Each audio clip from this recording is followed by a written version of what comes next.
শুনতে চাই। দরদ দেখেছো? ভালো লেগেছে? That's great man. গুরুমি আশিরা আবার দেখেছো? আবার দেখবে? That's great.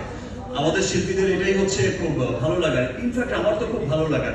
ইনফ্যাক্ট আমি তো সিনেমা হলেও কখনো খুব একটা যাই না শুধু একটা কারণে, বিকজ আমি কাজটা খুব দরদ দিয়ে করি।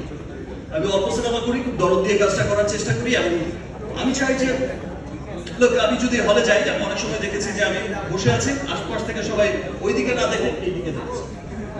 ওটা আমার তখন মনে হয় যে আমার সিন তো মিস করে ফেললো, এই জায়গায় তো আমি ফাটি এক্সপ্রেশন দিয়েছি, ভাই সামনে দেখো এই দিকে কি ওই দিকে দেখো। তো এমন অবস্থা থেকে আর যাওয়া হয় না, বাট এবার দরদ দেখতে যাব, প্রতিছবি দেখতে যাই, স্পেশালি দেখতে যাই, আর সবসময় চেষ্টা করি যে সবার শেষের দিকে কোনায় গিয়ে বসে থাকার আর মানুষের দিকে তাকানোর কেমন হচ্ছে।